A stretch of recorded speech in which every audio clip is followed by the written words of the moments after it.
So salamat ta sa Ginoo nga nakahimo ta og second family reunion. So ikaduha ni no sa before nga nawala si nanay September 2024 man to siya naka-celebrate. So ikaduha ni nga December nga naka-celebrate.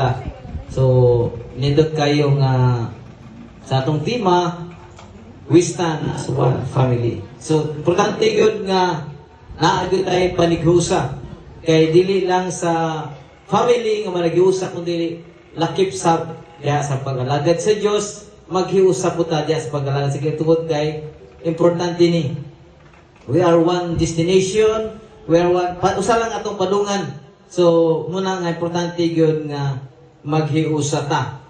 So mala diri sa Psalms 133 verse 1 kung atong diri sa NIV version ito siya, how good and pleasant it is when God's people live together in unity. Kung diri po sa good news nagyo siya, how wonderful and how pleasant it is for God's people to live together in harmony. Kanang naigay panaki nay harmony ba nay kalipay dili ingon nga mag adto sa reunion nga mura og pinugos, mura og kuan, mura og murag martilyo murag lansa kung didok kung di kita mo lihok.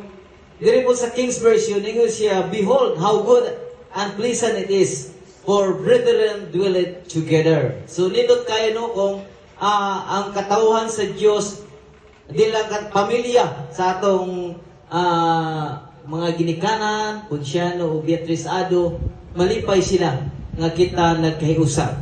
Bisan wala na sila diri, kay mo ni legacy akong nakita ni nanay. Nga grabe gito siya. May na siya nga bisan wala mo ibada, ani lagid mo.